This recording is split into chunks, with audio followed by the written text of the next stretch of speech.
So good evening all the delegates and faculties for the Core Connect live webinar, Searchlight 17 series, which is on the updates on primary dysmenorrhea.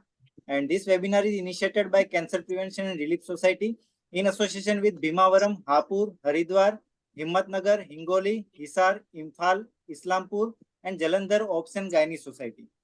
So first of all, it's my privilege to welcome our convener, Dr. Sujeshri Sangeeta. Madam is a consultant obs and laparoscopic surgeon at Seshadri Hospital and also founder secretary of Bhimavaram Obs and Gynae Society, Imphal, and also secretary of IMA Palalkot. So I welcome Sujeshri ma'am and request you to please take it forward. Thank you for those kind words of introduction, Mr. Mehul. It gives me great pleasure to introduce Dr. Asha Jain ma'am, who's the program director. Asha Jain ma'am currently is the director of SMSA Hospital, Raipur. She's also the medical director of CPRS. She's the elected member of Chhattisgarh Medical Council, zonal chair, Foxy Food, Drug and Medicine Committee. She's the chairperson of Mission Pink Health IMA Raipur, executive member of ISCCP and Chhattisgarh ISAR chapter and also Chhattisgarh SSM chapter. The previous positions held by her were she was the president of Raipur OB-GYN Society, VP of IMA Chhattisgarh, president Rotary Club of Raipur North. She's received IOTA certification. She's also received training in colposcopy from AV School of Colposcopy. She's also the Indian School of Colposcopy and Cervical Pathology Colposcopy trainer. So it gives me great pleasure, ma'am, to invite you and request you to please take over, ma'am.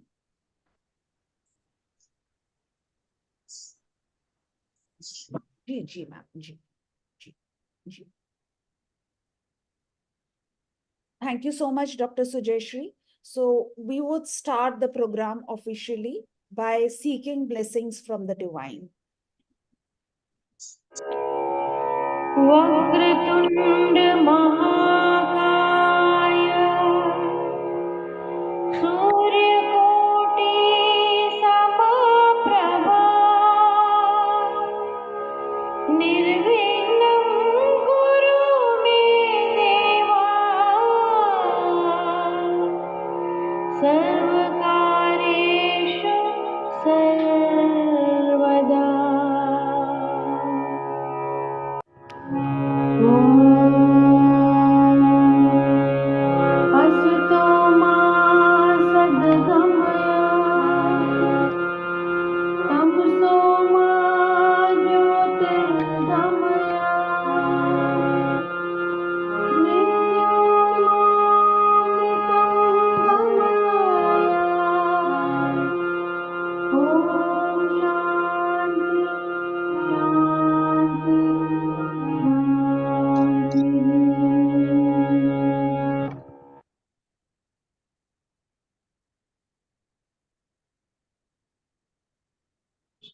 Welcome, respected delegates, to this 17th episode of Searchlight series of webinars. The topic is updates in primary dysmenorrhea. We always try to keep everyday topics of interest. So this is in association with Bhimavaram, Hapur, Haridwar, Himmatnagar, Hingoli, Hisar, Imphal, Islampur and Jalandhar societies. I would like to welcome Dr. Mala Arora ma'am, Dr. Varsha Baste ma'am, Dr. Niranjan Chavan sir, and the convener, Dr. Sujeshri. I would also like to welcome Dr. Ragini Agrawal ma'am, the past VP Foxy, who has consented to be speaker, and Dr. Deepshikha Goyal ma'am, Dr. Sujata Pradhan, and Dr. Sandeep Patel as chairpersons.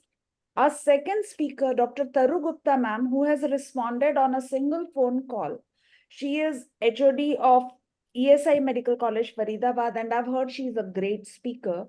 So welcome, Taru ma'am, and the chairpersons, Dr. Subodha, Dr. Gurneesh Singh, and Dr. Surjit Kaur ma'am.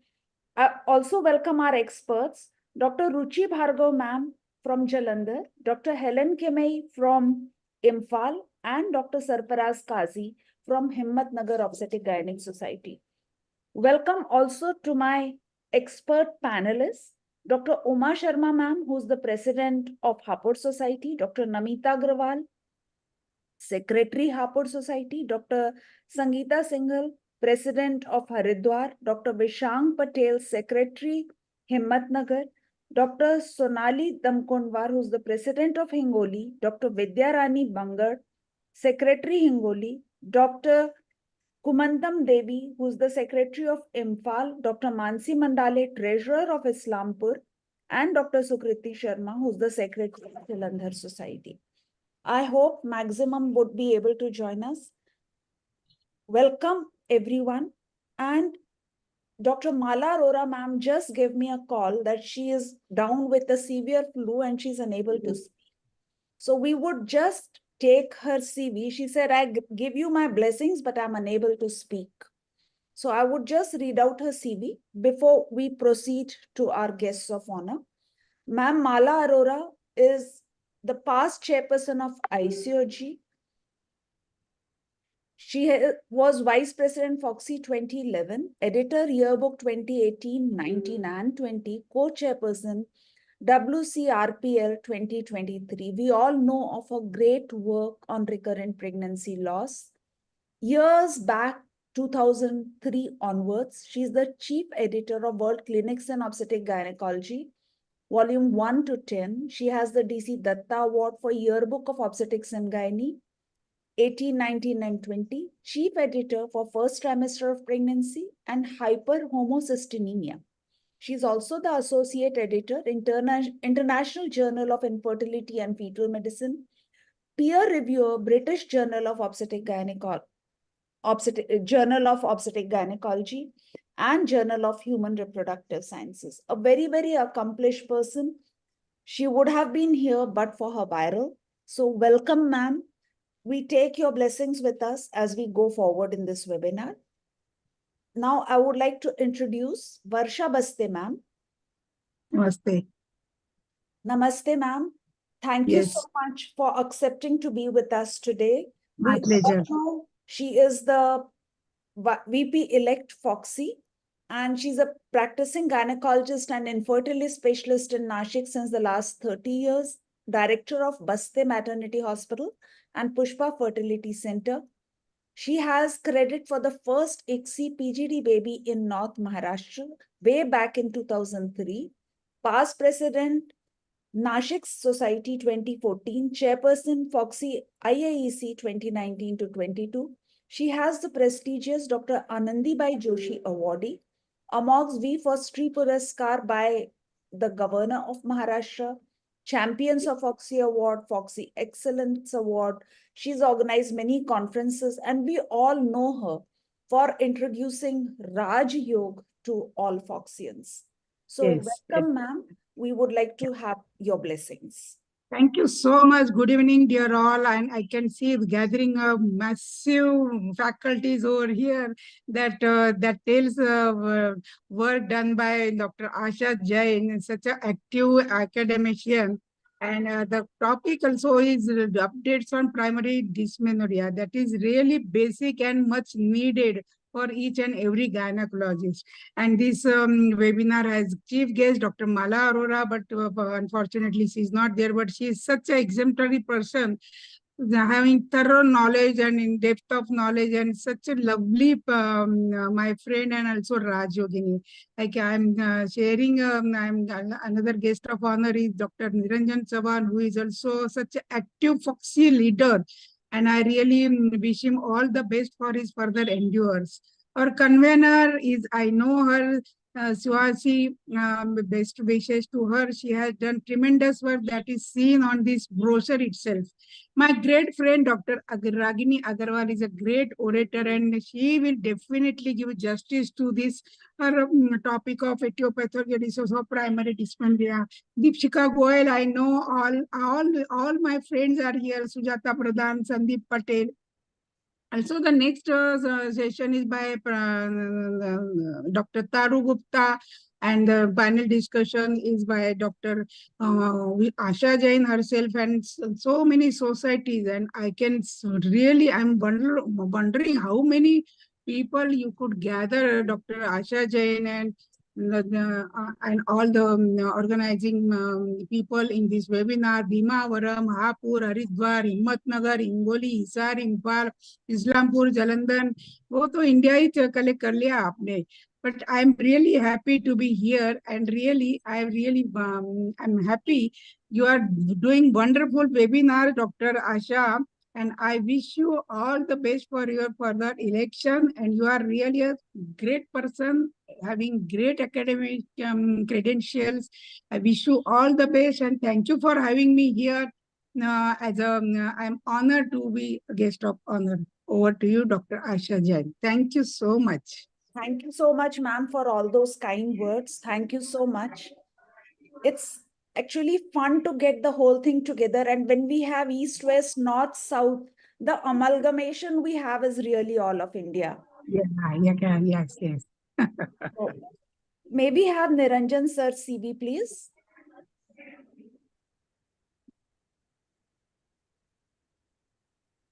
So everybody knows Dr. Niranjan Chavan sir. He is professor and unit chief, LTMMC and LTMG at Sion Hospital, president of MOGS 2022 to 23. He is the elected joint treasurer of FOXY till 2025, organizing secretary ICOG Mumbai 2025, treasurer AFG, member Oncology Committee CEFOC, Dean EGOG, and Chief Content Director, Hygrad and FAMAS courses, Editor-in-Chief FAMAS, JGOG and TOA Journal, has 77 publications in international and national journals with 189 citations. He's also the National Coordinator for FOXY Medical Disorders and Pregnancy Committee, Chair, Convener, FOXY Cell Violence Against Doctors 2015 to 16, Member Onco Committee AOFOC 2013 to 15, Coordinator of 11 batches of MUHS recognized certificate course of BIMIE at LTMGH, Member Managing Committee IAG 2018 to 20, 22 to 23, Editorial Board European Journal of Gynec Oncology, course coordinator of 3 batches of advanced minimal access gynec surgery. More than that, we all know him for his work in gynec oncology and for the work for masses at Sion Hospital. That is where I heard about him and I was really impressed. Welcome, Niranjan sir. We would love to have your comments on this webinar. Sir, you're muted. Niranjan sir, you're muted.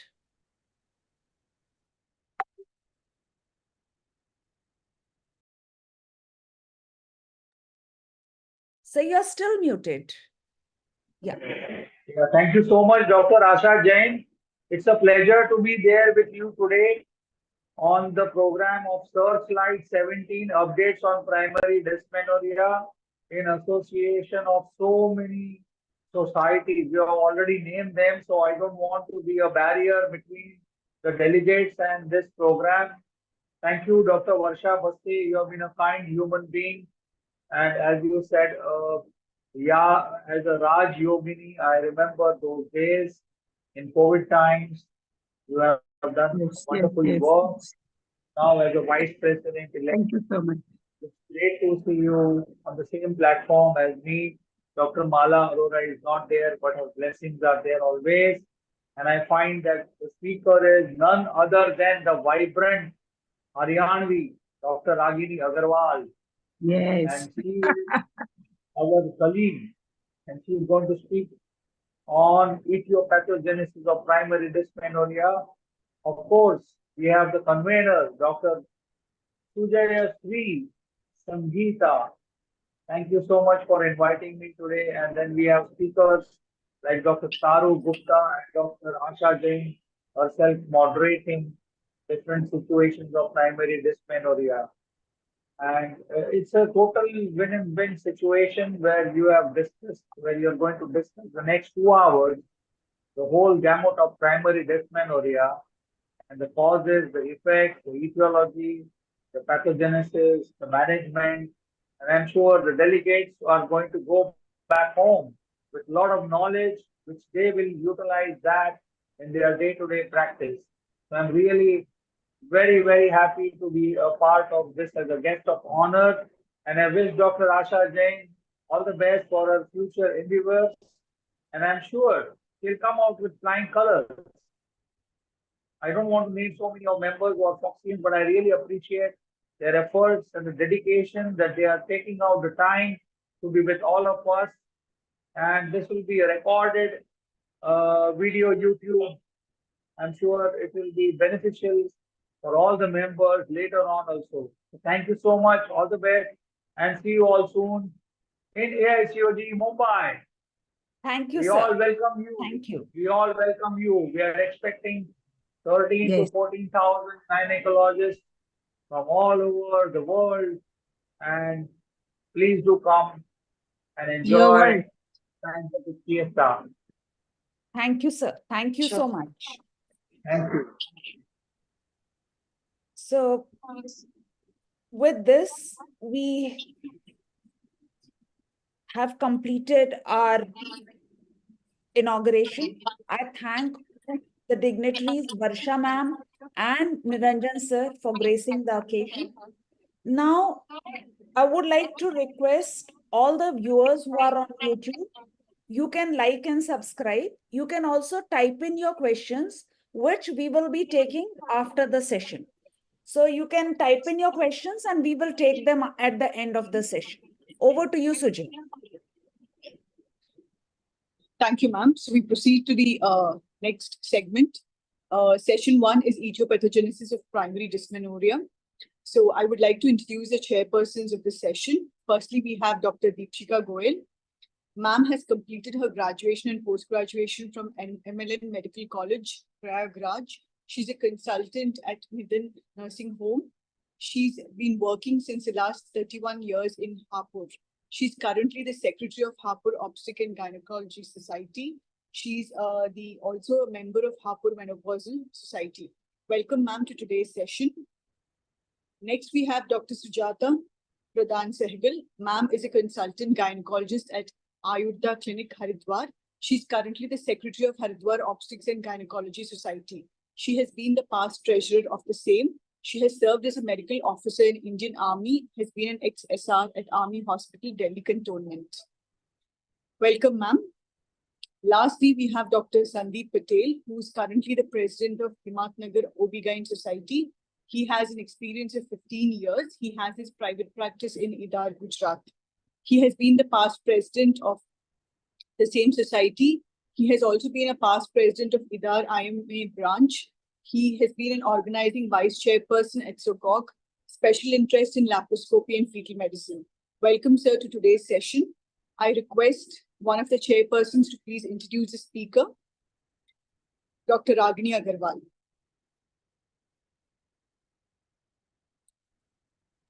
Dr. Deepshika Goyal, would you like to? Yeah, ma'am. Yeah, bilkul. Good evening, everybody. And I am very thankful to Dr. Asha Jain for giving me this opportunity to join you all. And Dr. Ragini is founder and president, Indian Society for Aesthetic and Regenerative Gynecology. She is founder and president, Indian Academy of Cosmetic Dermatology and Gynecology. She is founder, president-elect, North India Gynae Forum, NIGF 2022. She is founder, chapter convener.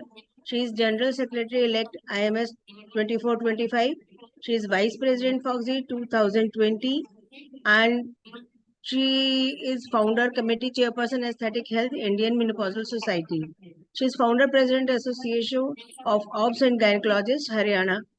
National chairperson, Public Awareness Committee. She is founder, secretary, IMS Gurgaon chapter. She is national convener, Indian Menopausal Society. She is patron, Gurgaon Menopausal Society. She is chairperson, Thank Public you so Health. much. Okay, thank you, ma'am. Please. Webinar itself. Ji. Thank you so much, Dr. Varsha, for kind invitation.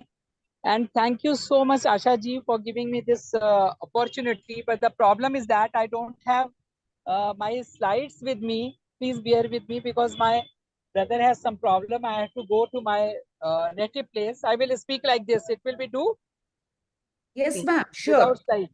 Why not? Yes, ma'am. So, dear friends, when we talk about the primary amenorrhea, Ma'am, We are not. dysmenorrhea. Pardon? Dysmenorrhea. Primary dysmenorrhea. Yes, Okay. ma'am. But I Ma'am, have prepared okay. primary amenorrhea. Okay, no problem. So usually the patient which comes to us with the primary dysmenorrhea, first we have to keep in our mind this dysmenorrhea when the patient come to us of any age and have so many problems. The first problem who came to me, the first patient who came to me, she was a 12-year girl, and I got a phone call from my pediatrician that, look, madam, my patient is having an excruciating pain, is not responding to any treatment. I am sending to you. Friends, what can be the diagnosis when a patient is come to you at this age? The first diagnosis always in our mind is something like Mullerian agenesis. Yes, that patient is an imperforate hymen. I took that patient to the OT, give a neck, and blood came out and patient is relieved immediately. The gratification on the face of the parents are immense. So primary dysmenorrhea coming to us, always these are the women who are having some or other, many a time a structural problem like absent vagina but present uterus, and the most important thing is the imperforate hymen which we come across. The second example of the Mullerian agenesis I will give you. This patient came to me as a very strong pain and not able to even properly consummate the marriage. And at that time, that woman has a severe pain. When I tried to do a per vaginal examination, she almost kicked me. So when I talked to her, every menses, it was unbearable, and this pain is gradually increasing. So what it can be? Because this patient is menstruating also and too much of the pain. And this patient, when we go in the depth to diagnosis, this patient is a case of Ochvira syndrome. There's a hemivagina and there's a two uterus, there's a complete septate uterus. Many a time this Ochvira syndrome, they have a didelphus uterus and she has a renal agenesis also. Here, again you have to resort to a surgery, cut the septum, relieve the passage, and the whole menstruation will come out and patient is relieved. Today with the ultrasound, things have become very easy. This patient needs a proper whole diagnosis and imaging, and you have reached to a conclusion. And third scenario which I can give you for the primary dysmenorrhea is a patient who is young girl having a menstruation, coming to you with a severe abdominal pain during every cycle. Please don't think that this patient is not having anything, and not just give up. These are the girls who needs again to think of a primary endometriosis, and which is going to cause a problem to her in the future. Many a time we neglect these girls, and this endometriosis will go increase in size and can affect the future infertility. So these are the three scenarios which I have told you that we should always keep in mind. Next case of the primary dysmenorrhea is a which I handled is again a young girl at the age of 14, and she has a torsion of the ovary cyst. This was not, I can't say that this time, the first time she has a pain, but she was having a late cycle, and first time she has a first menarche at the age of 13 years, and every time she has little bit pain, but this 10th cycle she has a excruciating pain. Then she came to us and we found a 6 centimeter ovarian cyst, and that patient was again operated.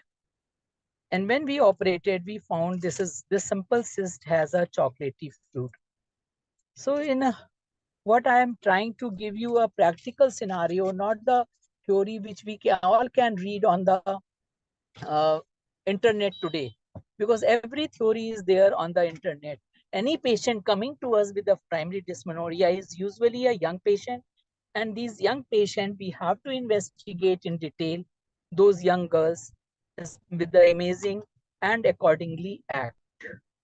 Last scenario which I can talk, no doubt, a primary dysmenorrhea which has no structural problem, no pathological problem. And usually those initial primary dysmenorrhea is a congestion syndrome. It is always there first or second day, and gradually this pain decreases. Pain decreases by the second and third day. These are the girls who needs a counseling assurance from you and some type of the treatment, specifically the painkiller you can give. Today, we all know there's a black box warning and a question mark on the meftalispas, although we are giving day in and day out for years this meftalispas. So always I talk about a medical legal point. When you give a meftalispas in the today's world, you must tell them that this drug is somehow a question mark related to other problems also. So I think I'm so sorry not having those slides with me, which I made for you all. But this is the primary dysmenorrhea, how I can see a primary dysmenorrhea from a clinician point of view and with a practical point of view, not a totally a bookish primary dysmenorrhea, which I have to talk. Ashajit, I think they are calling me inside the hospital. Okay. Thank you, Ragini ma'am. Thank you for whatever Thank you you have so been much. able to say. And Yeah. I would request the chairpersons to say a few words and stay on for the second lecture as well. Ragini Thank ma'am, you don't so much. worry. You please go ahead with your brother to the hospital. Right. We will take the program forward. Don't feel bad Thank because in an emergency, nobody can remember all this. Yeah. I'm very Thank you, thankful sir. that you at least came around. Thank you so Thank you much. so much. Thank you. Thank you.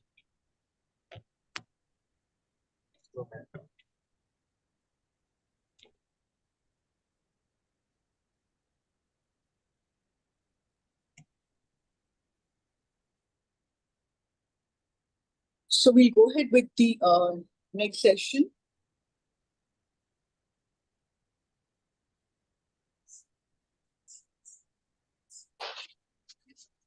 Yeah, so moving forward to the next session, which is management options of primary dysmenorrhea. I would firstly like to introduce the chairpersons of the session. We have Dr. Subodho with us. He's currently the president of Impal OB-GYN Society. He's the chief consultant and endoscopic surgeon in the Department of OB-GYN in Shija Hospitals and Research Institute, Impal. Welcome to today's session, sir. Next, we have Dr. Gurneesh Singh. Dr. Lieutenant Colonel Gurneesh Singh. He's a former professor and HOD in Maharaja Agar Sen Medical College, Akroha. He's currently the president of Hisar OB-GYN Society. He has a lot of papers to his credit. He has worked as a consultant and professor at Army Medical Corps, MAMC Agroha, the Medical College, and Ellora Eve Care Hospital and IVF Center. He has many honors to his credit, especially he's received the Chief of Army Staff Commendation in August 2004. So he has teaching experience of more than 16 years. It's an honor to have you with us, sir. Welcome to today's session. Lastly, we have Dr. Sujit Kaur. She is the president of Jalandhar OB-GYN Society, vice president Hisar Punjab chapter. She has also been the past secretary of Jalandhar Menopause Society. Welcome to today's session, ma'am. I request Dr. Subodh to please introduce the speaker, Dr. Taru Gupta, ma'am. Good evening, everyone. After hearing the introductory remarks about primary dysmenorrhea, now we move on to the next topic, this management options of primary dysmenorrhea. And our speaker will be Dr. Taru Gupta. But before I introduce Dr. Taru Gupta, I would like to give my thanks to Madam Dr. Asha Jain, the program director, for giving me this opportunity to chair the session. Professor Dr. Taru Gupta is head of department and professor of Gynae, ESI Medical College, Faridabad. She is also chairperson of Public Awareness Committee, GCF, and executive member AOGD, and DGF Southwest. She is also member of Delhi Society of Gynae Endoscopists and also NARCG Delhi. Dr. Tarugupta has had many awards, including Dr. APJ Abdul Kalam Appreciation Award 2023. She has had the Best Paper Award in Senior category in Jogi Foxy 2020. She is also trainer of Emergency Obstetrics Care. And she has had many publications in index journals, and her areas of interest are high-risk pregnancy, advanced endoscopic surgery, and gynecological oncology. So I invite Dr. Tarugupta to speak on the topic management options of primary dysmenorrhea. Dr. Tarugupta, please. Thank you, sir. Thank you for the kind words. At the outset, I would like to thank Dr. Asha Jain, the program coordinator of today's academic forum, for giving me an opportunity to be the part of this program. Can I share the screen, please? Yes, ma'am, please do. Mr. Mehul, Is it visible? My slides are visible? yes, ma'am, you can make it full screen, ma'am. The slides are visible. Yeah, now it's perfect, ma'am. So at the outset, I would like to thank Dr. Asha Jain, madam, for giving me an opportunity to be part of this great webinar on a very wonderful and a very common topic, which is very ignored. Commonly, it is ignored. It is underreported, underpresented, undertreated. And I also thank Dr. Ragini Agarwal to give me an opportunity to this program. So, dysmenorrhea, primary dysmenorrhea and secondary dysmenorrhea. My talk will cover the definition, types, pathophysiology, epidemiology, and management. So dysmenorrhea is defined as... Would you just hold on? Requesting chairpersons of the first talk also to be on this, because ma'am will be taking both the things together. So thank you so much. Thank you, madam. So dysmenorrhea is classically described as pain at the time of menstruation. It is crampy in nature and it is located in lower abdominal region. There are two types of dysmenorrhea, we all are aware, primary and secondary. Primary, when there is a pain without any identifiable cause. That is, there is no pathology, pain during the ovulatory cycle, and the cause is myometrial contraction and release of prostaglandins, primarily PGF2 alpha and PGE2. The secondary dysmenorrhea is when the pain is associated with pelvic pathology. It is commonly seen in patients with endometriosis, adenomyosis, PID, fibroids, interstitial cystitis. So along with pain, lower abdomen, the patient complains of nausea, vomiting, fatigue, bloating. There could be constipation, there could be diarrhea, breast tenderness. Then the patient may complain of headache in few susceptible individuals.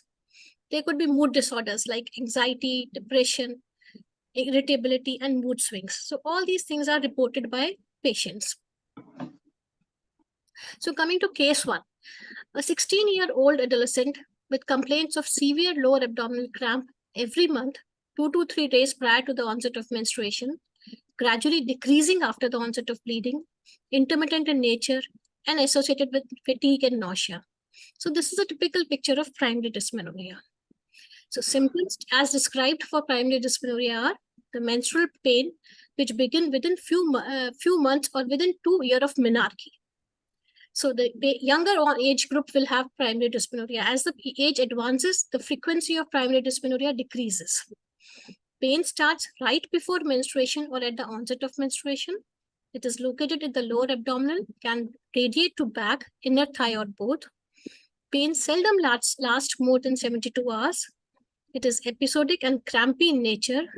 It is similar from one menstrual cycle to the next, and there could be additional symptoms.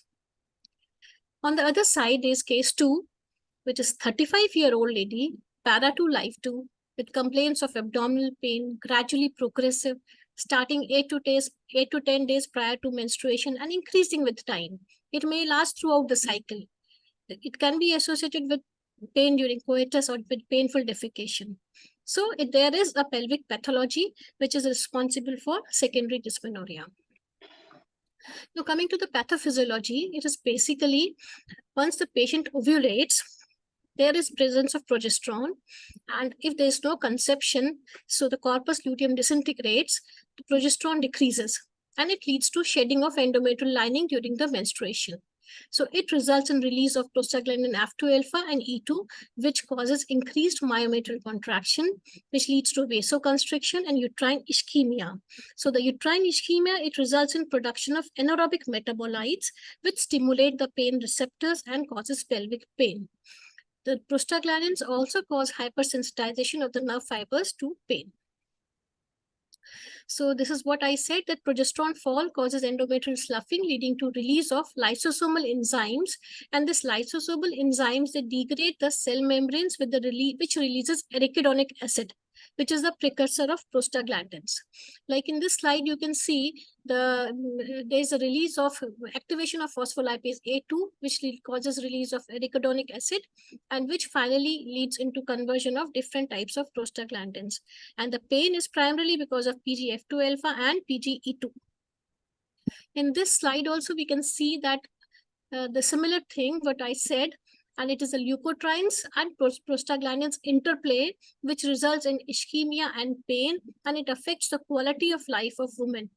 So it affects the sleep, it affects mental status, it affects the quality of life, and leads to chronic pain syndrome. Therefore, it should not be neglected. So that it results for absenteeism from school in 14 to 51% of children, young girls, adolescent population. So it affects the quality of life, and WHO defines quality of life as individuals' perception of their position in life in context of the cultural and value system in which they live, and in relation to their goal, expectations, standards, and concerns. So 45 to 95% of female during childbearing age are affected by primary dysmenorrhea.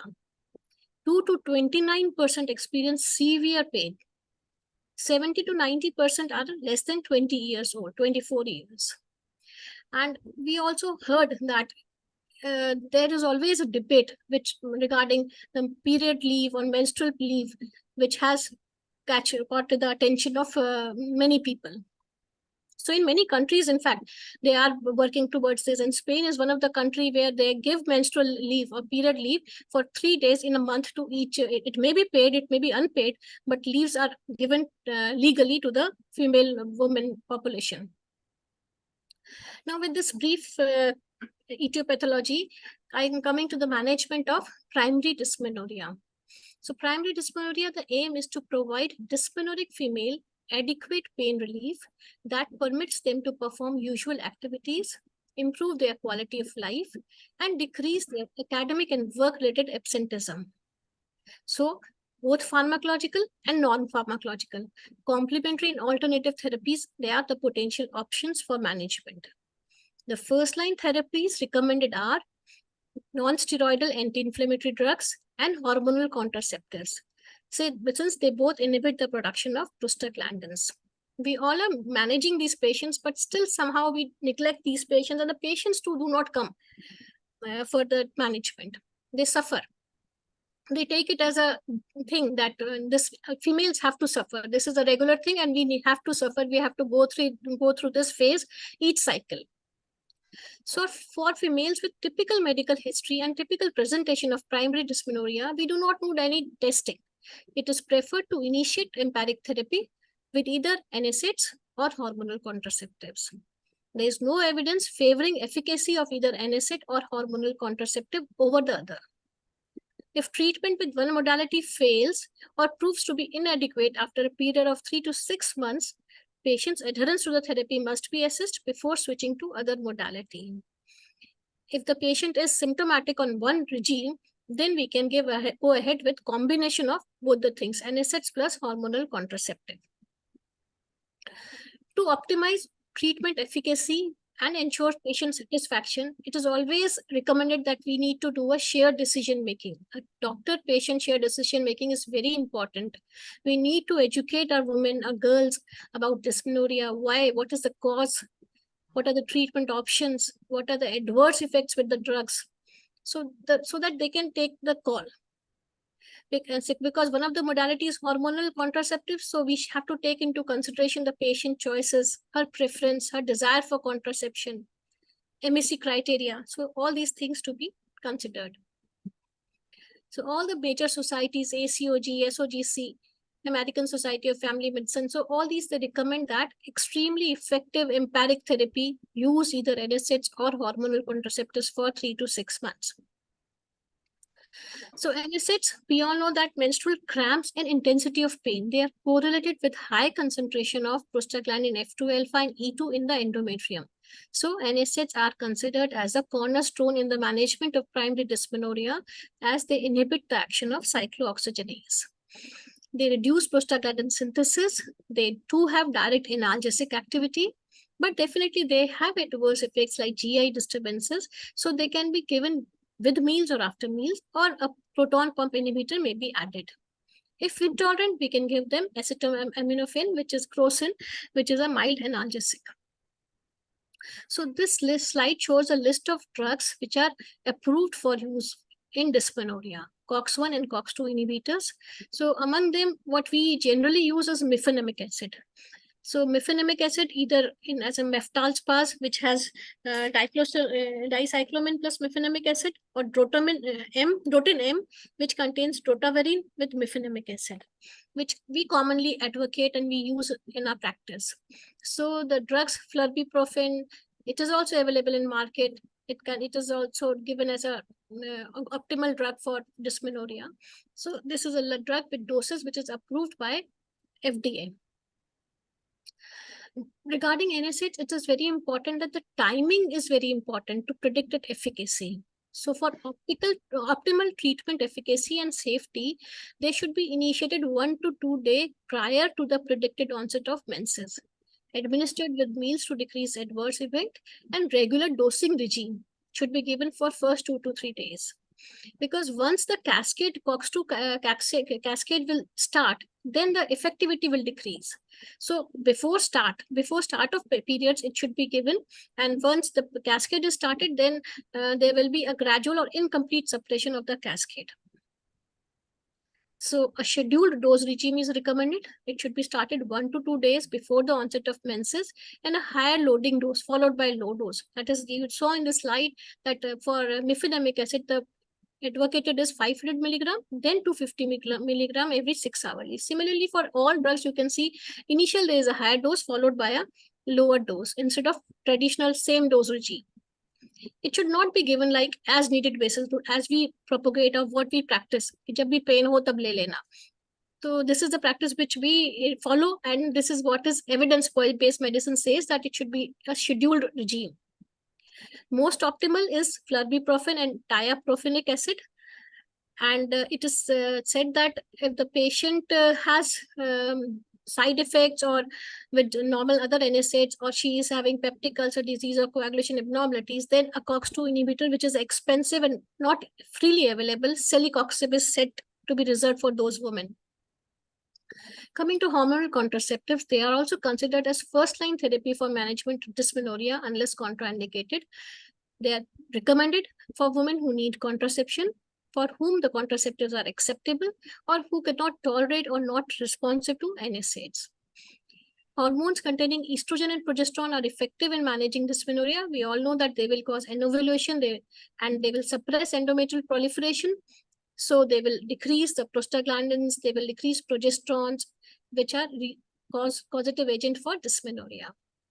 So among hormonal contraceptives, it is the combined OC pills which are most commonly utilized for this indication.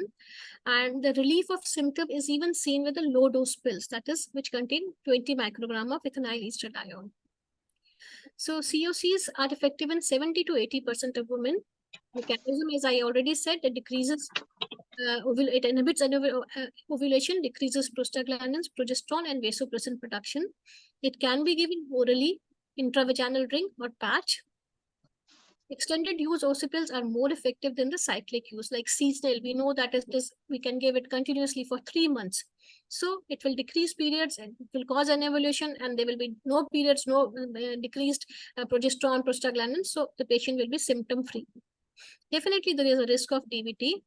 But if the patient has a history of thromboembolism or there's a history of migraine with aura, we should not give the combined hormonal contraceptives. In those patients, we can give progesterone-only method.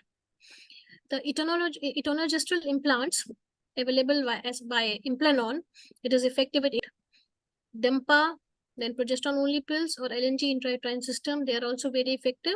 In fact, in patients who use DEMPA regularly and LNG IUCs, they have 30% and 50% respectively amenorrhea at 1 year of use.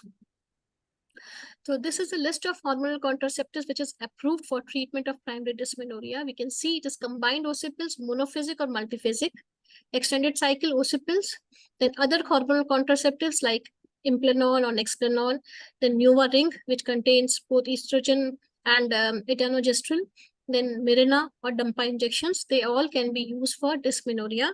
They are approved for use for in dysmenorrhea.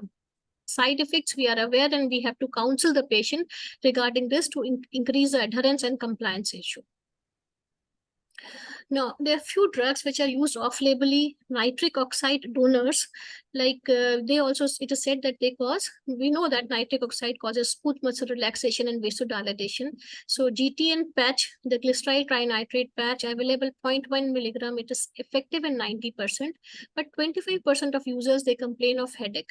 So this is not, this slide shows the medicines which are not evidence-based, which are people they use off-labelly.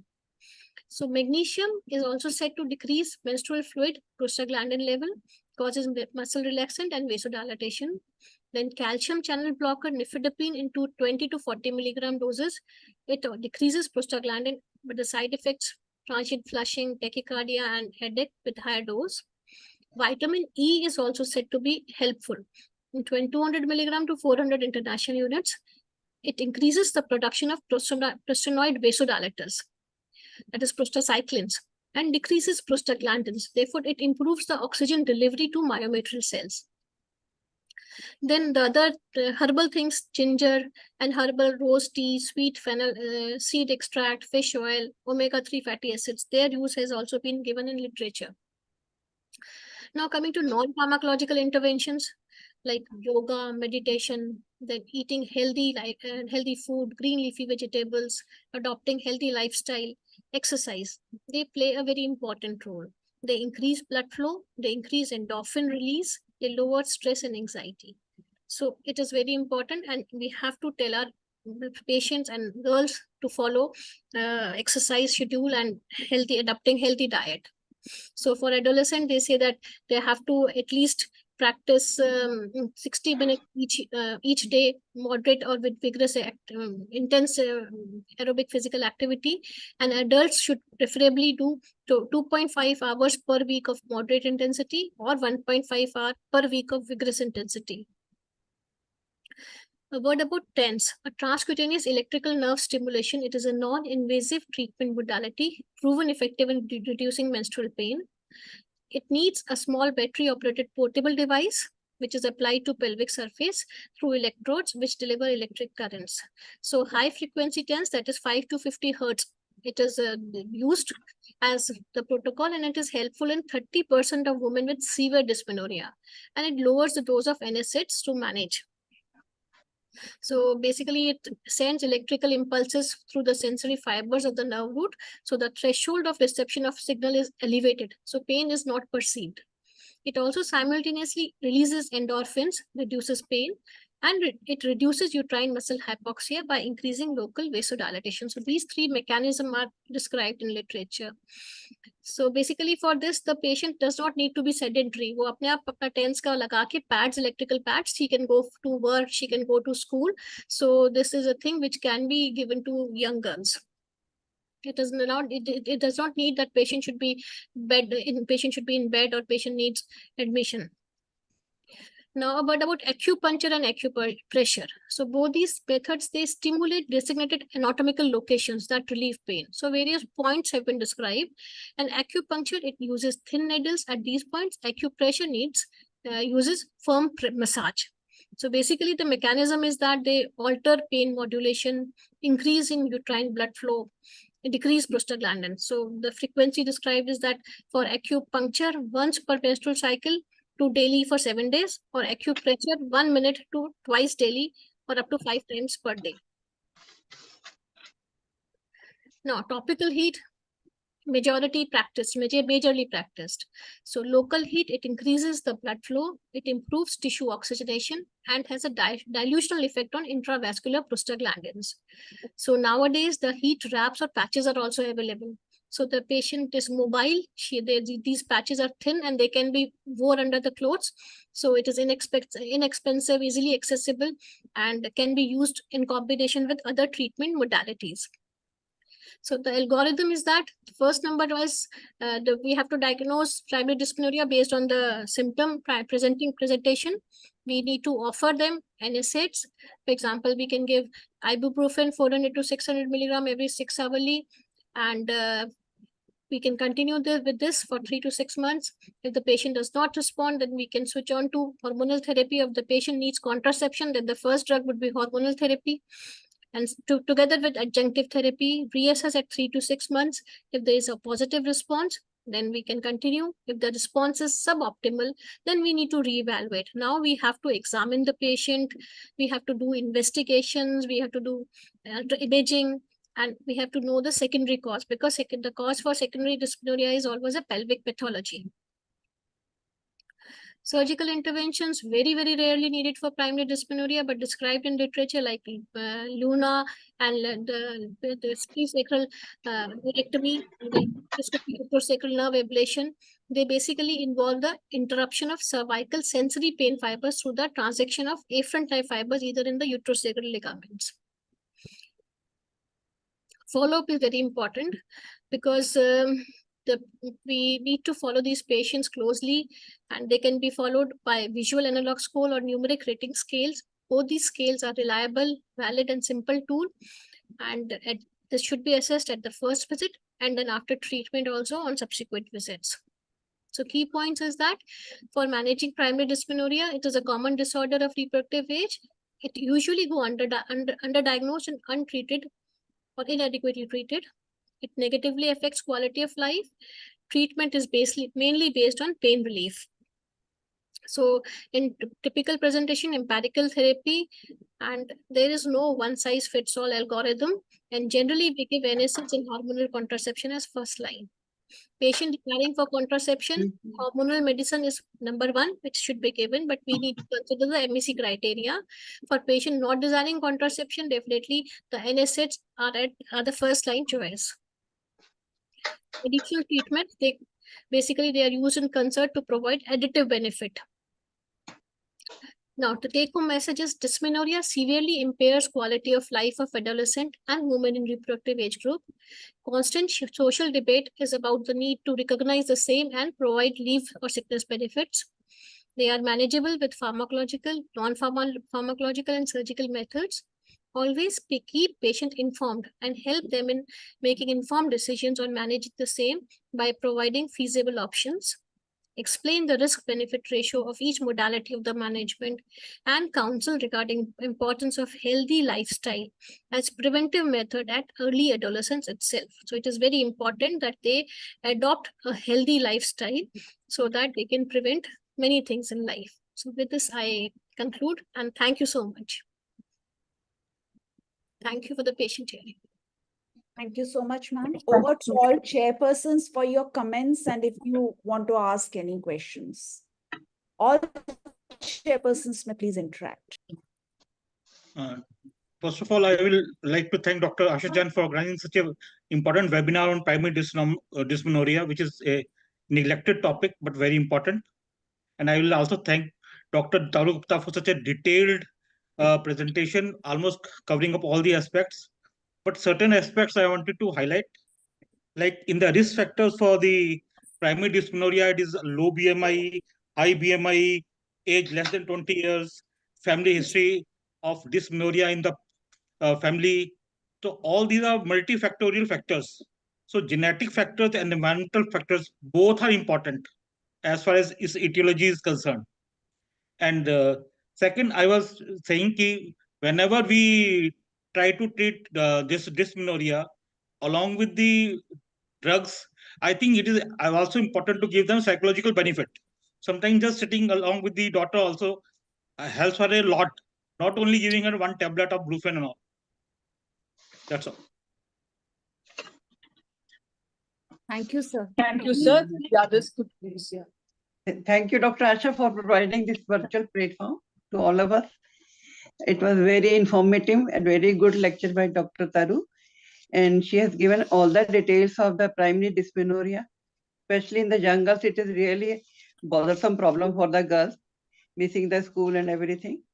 So this problem should not be ignored. It should be timely cured and properly guided to the girls. First of all, we can give them an aside, or that should be also be encourage them to take it 1 to 2 days before the start of the menses.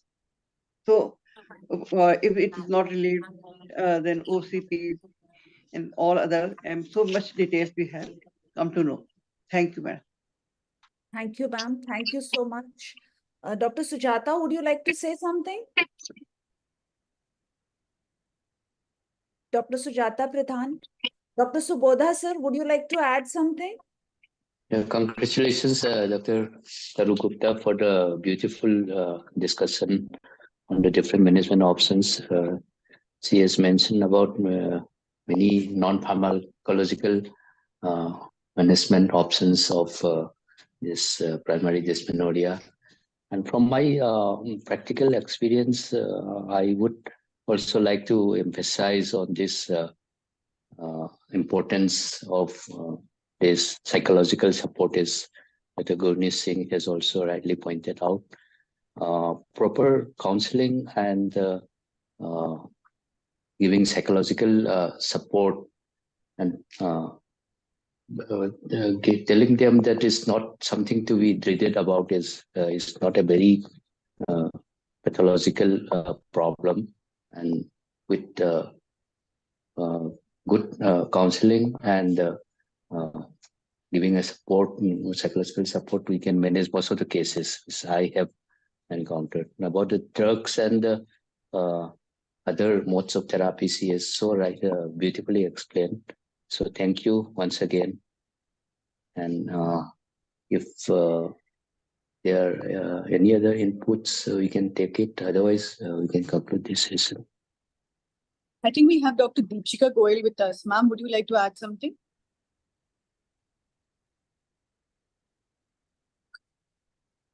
And just one point more, ma'am. Doing ultrasound will not be totally out of the mind, because all these days children are always on the net, and whenever any girl comes to me with the dysmenorrhea, which I feel it is dysmenorrhea because of her history, she has already read so much about Google and everything, that sometimes it is much better that one ultrasound is done and told her that no abnormality has been found. It is only primary dysmenorrhea. Yes, so definitely tender loving care is number one. We have to counsel, and the counseling is very, very important. If we counsel the patient properly, we give 15 minutes to the patient, it will dramatically affect. Secondly, in metro cities where we are sitting, definitely we should advise, we can do a local per abdominal examination. We can go ahead with ultrasound also to rule out. But for primary dysmenorrhea per se, if there's a typical presentation, it does not need anything investigation to prescribe. So, but definitely when a metro station, we need to do imaging, because ultrasound is not an investigation. It is basically an examination tool only. So we can definitely exclude the causes of secondary dysmenorrhea. Yes, we cannot overemphasize on the importance of counseling and reassurance.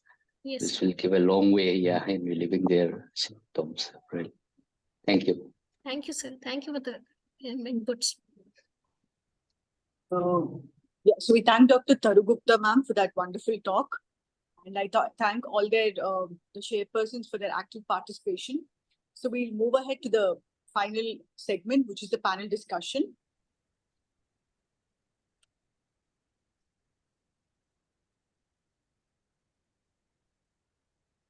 So we have Dr. Asha Jain, ma'am, who will be moderating the session.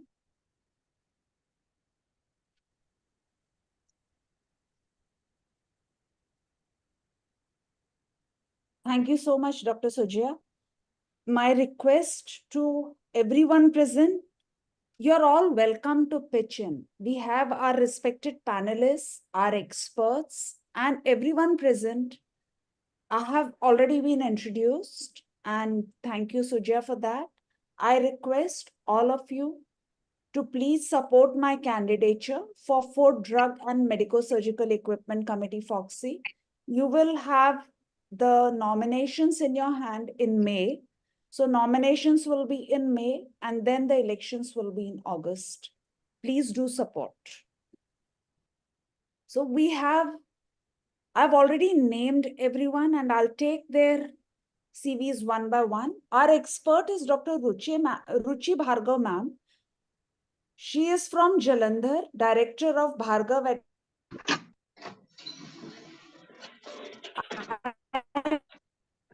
met her in a webinar of Dr. MC Patel, sir, and she was, I know, I just thought that I wanted her an expert. So welcome, Dr. Ruchi ma'am. Thank you very We much. have Dr. Helen Kemei, who's an associate professor at JLN Institute of Medical Sciences, Imphal, a dear friend and very, very interested in women's well-being. Dr. Sarfaraz Kazi, sir, who's the director of Navjeevan Women's Hospital, Himmatnagar. He has an advanced training in gynec-oncology, Ahmedabad, fellowship in reproductive medicine, diploma in endoscopy. He's a member of Society of Fetal Medicine, organizing vice chairperson Sogok 23, and president of Himmatnagar Society. Welcome, Dr. Kazi.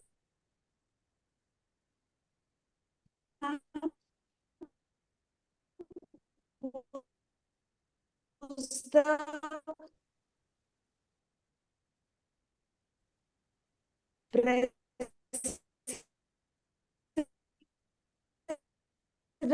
of Hapwal, Secretary of Himmatnagar Society.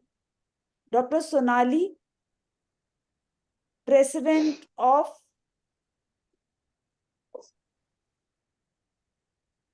Hingoli Society. Dr. Vidya Rani, the Secretary of Hingoli Society. Dr. Pratima Devi ma'am, Secretary Imphal, Dr. Mansi Mandale, Treasurer Islampur, and Dr. Sukriti Sharma Jalandhar may not be actually joining us. So now we start. We all have the theory. As you all know, we have cases, and no case comes with a definition that, yes, this is my case. So we have a mix of everything. This is a patient, Priya, who's 25 years old. She comes with severe menstrual cramps and menarche, which are worsening over the years. There's no other significant medical history. So what could be the causes? What could be the causes? I request anyone to take this, please.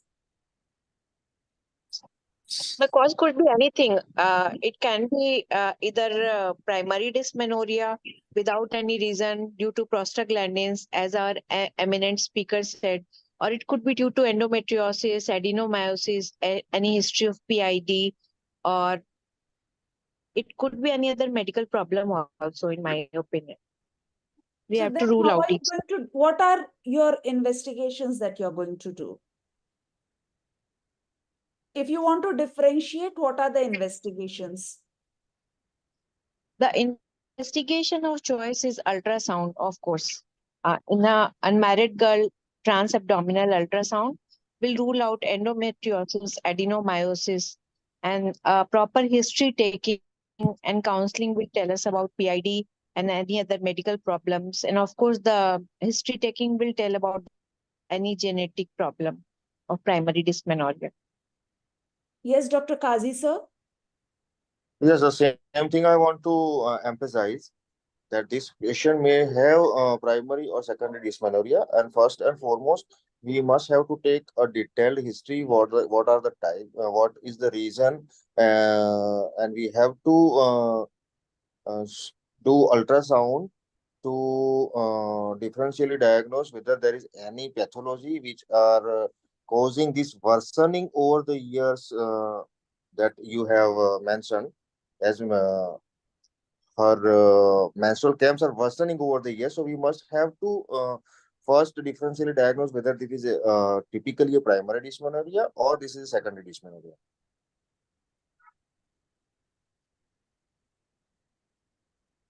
are there any lifestyle modifications that she can adopt? Because she has had it since menarche. So Yeah, we must have to know what is the BMI of this particular patient, what are the lifestyles he is right now following, whether there is a stress induced any reason, or whether there is any social stigma, whatever it is. But we have to counsel her regarding her lifestyle modification in the form of dietary changes, in the form of exercise, in the form of psychological support we can provide her. And also physical exercise is necessary. That will help. Definitely. Aerobics and other exercises, and avoiding junk food, which all these teenagers frequently take. okay. One thing that I'm interested in is that she had this problem since menarche, but now it's getting worse. So could it be something in her life that has caused it, or it could be some disease that has suddenly changed? There are chances that is called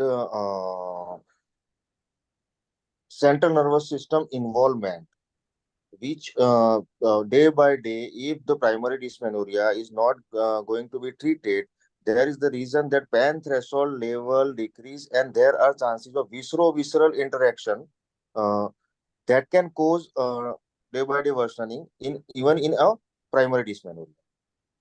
Or it could be due to endometriosis also.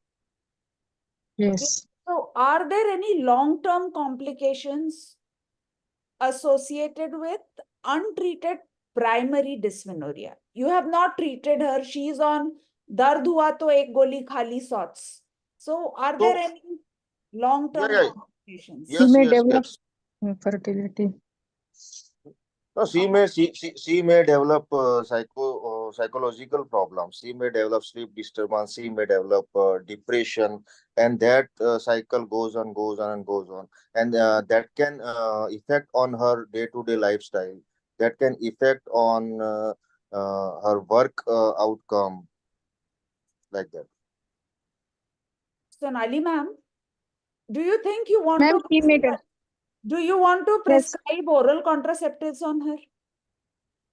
Yep. Yes, ma'am. If she her family is completed, She is 25 I will years. She's advise not her. married. She's not married. She's 25. Otherwise, also I will advise for at least for 3 months. I will advise her combined oral contraceptive pills, ma'am. Okay. So Whether if she gets relief, then we can consider it as a primary dysmenorrhea. okay, so do you think you want to add something that she can do during her menses? She can add Now, NSAID. Tara ma'am gave you so many things that you can be tried during menstruation, right? She can apply heat patches. Heat pads, and also she can take NSAIDs along with. Yes. So the first case is what we discuss a little in detail. Now, the second case onwards, it's going to be really rapid fire. So this is a 20-year-old and she experiences severe menstrual cramps associated with nausea and vomiting. So what could be the cause of nausea and vomiting during menstrual cramps? What causes? Release of prostaglandin. Gastrointestinal symptoms along with lower abdominal pain, ma'am. Okay, now she also has irregular cycles. So she has pain and she has nausea and vomiting. Maybe because of endocrinal associated with thyroid disorders and or sudden gain in weight or loss in weight. See, Taru ma'am said that primary dysmenorrhea occurs in ovulatory cycles. Right? That was the first thing she put up. Yes. There are the chances of. Even if she has irregular menstrual cycles, her cycles are ovulatory. Yes. Okay. Either that is the diagnosis we have, or it is a pain that is not primary dysmenorrhea, it is GIT in origin. Yeah, How are you going to Yeah, differentiate? that might be. So then how If are you, what are you, how are you going to assess this patient? first of all, ultrasound, detailed history, and then ultrasound. Okay. So what do And you local expect to examination. find, sir?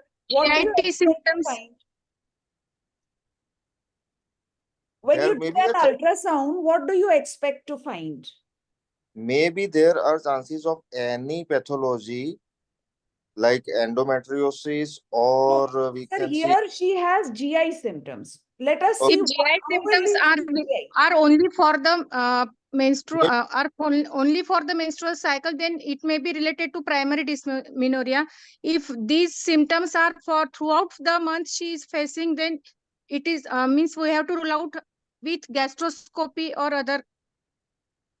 So you brought up an extremely important point, ma'am, that we actually don't, you know, when the patient is before us, certain things don't strike. So that is what we are saying here. She has only during menstruation, she has that nausea and vomiting. So it is primary dysmenorrhea, and we have already discussed. Or it may be gastritis also due to stress. But would it strike only during menses, Namita ma'am?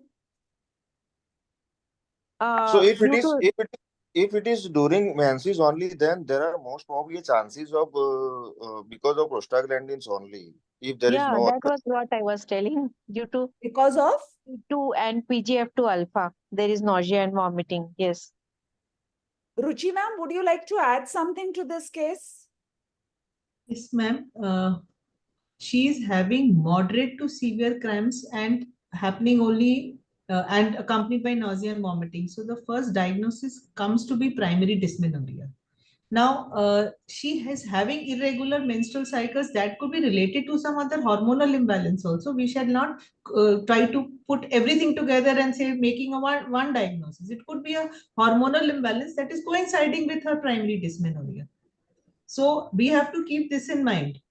We should not be clubbing all the symptoms to come to one single diagnosis. It could be multiple factors. For her irregular cycles are a different cause, and her nausea and vomiting menstrual cramps are a different cause. Yeah. So means, would you advise hormonal investigations? Are you asking me or the panel? The panel. I'm asking you right now, ma'am. You've been quiet. Yes, I for a will. long time. I will. I certainly will, ma'am. I certainly will. Okay. You would like to do her hormonal test? Yes, I would like to do a hormonal test. I would like to do an ultrasound also to find out if there is any other, that is a secondary dysmenorrhea. I will not just based on her history label her as primary dysmenorrhea. I will try to find out the cause of her irregular menstrual cycles. Okay. So and we have to rule out PCOD also. yeah, that's why we asked we'll do hormonal tests. Yes. So one more thing is, how are you going to counsel her? Supposing it is just primary dysmenorrhea, then how are you going to counsel her? What will be the content of your counseling?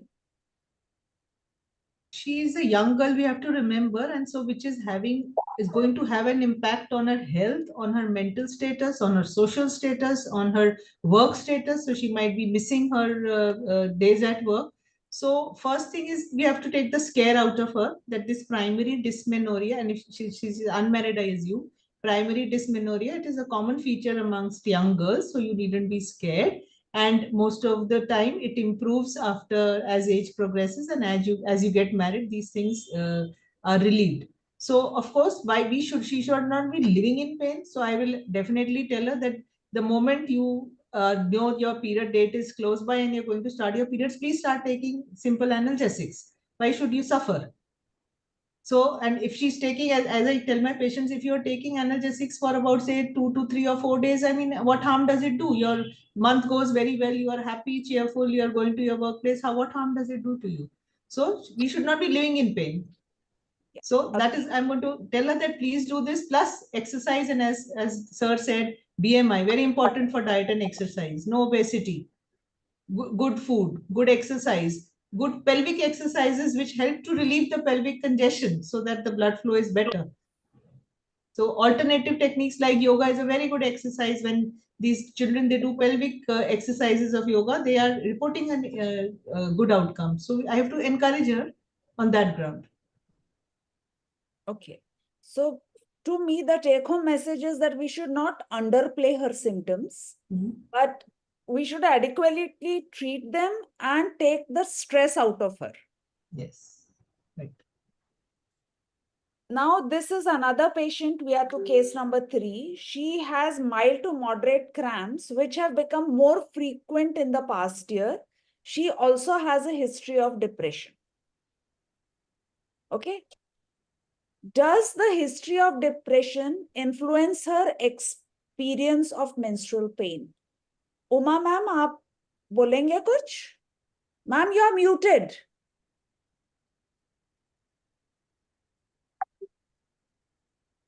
Hello. Yes. Good morning. Good evening, ma'am. Good evening. Ji ma'am. Ma'am, pre-existing depression से menstrual pain. Severe menstrual pain may lead to her in a depression in her life because she might miss her work and classes and all. She might be isolated in her social surroundings, and she might be very much feel low very much. So we have to counsel her that she can improve with the alternative medicines like yoga, diet and all, and with medicines as madam has said, then NSAIDs before she can take before the menses. So Ma'am, she is already a case of depression. She's already a case of depression. Okay. She is under treatment for depression. So the question is, does the depression worsen her pain? That is the question. Yes, ma'am. When she is depressed, more prostaglandins might cause severe pain, dysmenorrhea to her. Deepshika ma'am, would you like to add something?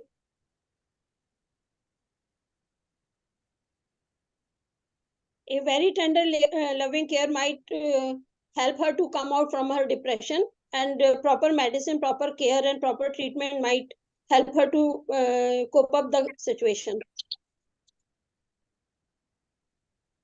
Okay. Ma'am, we have Dr. Helen and Dr. Vishang also. We can ask them for their inputs too. Okay. Dr. Vishang, would you like to add something here? Dr. Vishang?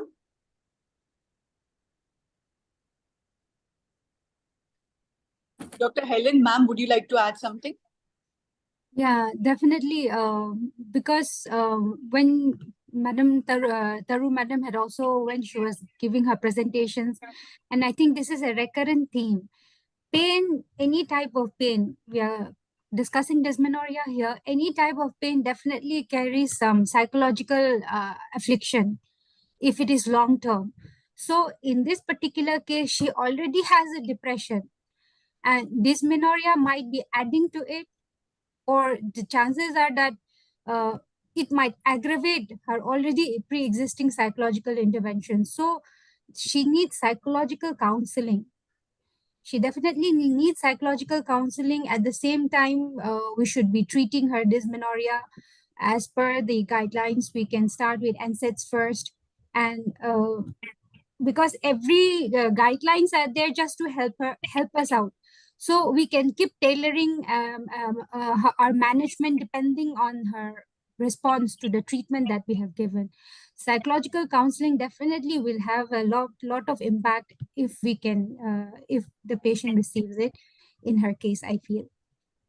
Are you going to send her to a psychiatrist, or you are going to do it yourself? Ma'am, in this particular case, since she already has clinical depression, so I think a professional would be better. From my perspective, I would definitely counsel her on why dysmenorrhea occur. Patient's intake on my advice might not be that good, but when combined with the professional counseling, I think it will help a long way. One thing I want to ask everyone, all the faculty present here, many patients say that we have heard if you take analgesic in in these menstrual pains, then it causes long-term harm. It affects the fertility. They have a lot of doubts. So what can you do to elevate these queries? They have these doubts, these myths in their head that, the painkiller will not let them conceive in the future. It harms the body. So how do you counsel in this situation? With certain conditions with certain people, it tends to improve with time also. So if the intake of NSAIDs might be required for some time and we can see the progress, depending on that, if there is no symptomatic improvement, we can even use hormonal treatment, and that might bring some improvement. So we can counsel that instead of letting the pain allow, of course, we have to consider two aspects first. Number one, patient's understanding of her disease. If it is there, then it becomes easier for us to tell her how to follow up also. So if she can understand what we are explaining about dysmenorrhea, then it becomes very easy. Then it is easier for us to also explain that pain management is important because it affects quality of life. And if quality of life is affected, long-term psychological impact, that is going to have a negative impact. We have all heard about the good cycle of how endorphin works on our health, mental health, physical health. So that way we can explain that if the pain can be eliminated, it might have a positive impact. And regarding her concerns of long-term use of medicines, of course, everything has its side effects. If we feel that after certain point of observation, she is not improving, we always have alternative therapy that we can consider. And additional adjuvants we were discussing, non-hormonal treatment, non-pharmacological pain management techniques. These are all things that can be used along with medicines if she has deeper issues with long-term intake. So I think we can counsel her that way. Okay, so I just want to add something, ma'am, yes, with your due permission. yes, sir, yes.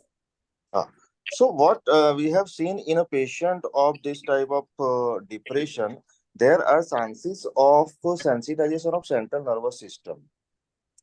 So already the pain of primary dysmenorrhea, which can be exaggerated in this type of patient.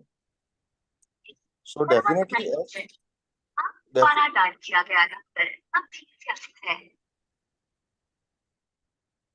there is some problem. So definitely, according to the ma'am says, we must have to counsel her at per our knowledge. But my opinion is we should advise her to take counseling by a psychologist also in this particular case. Thank you, sir. So next we go to the next case. Now she's 22 years old. She has severe cramps on the first day and she has diarrhea and fatigue during her periods. So what are the reason for Deepika's GI symptoms? Again, role of prostaglandin. No, that is the theory, but what are you going to differentiate? How are you going to differentiate? By taking by proper history about the pain and dysmenorrhea. Would you ask about any specific diet? Whether any diet is triggering it or whether some diet that she takes makes the pain get better? Would that be part of your history taking? Definitely, ma'am. But the diarrhea is on first day of her period only, not the whole month. Yes. So if it is by diet, then it should be a whole month or in between off and on. Now, supposing, let us take it further. Supposing it is in between off and on, then how would you, differentiate? How would you differentiate? For GIT, what are you going to investigate? So we can do some allergy tests. It could be allergy to lactose intolerance, or it could be Nowadays, wheat allergy is also very common, celiac disease. Okay, that is correct. Dr. Sonali, Yes, you add ma'am. something? Yes, we have to rule out other inflammatory bowel disorder. Okay, so that Can we I add something, Dr. Asha? Yes. Irritable Yes, bowel syndrome is a very common finding in patients with dysmenorrhea. yes, Definitely. yes. So what are you going to do about it? The patient is in front of you. She's come with dysmenorrhea. So what are you going to advise her? Antispasmodic drugs. If she has concurrent IBS, and we know that with every stress, IBS gets worse. So this menstrual pain is a stress and it's got worse. Therapy. Yes, ma'am? Non-pharmacologic therapy, we will advise her, ma'am. So what dietary change are you going to advise?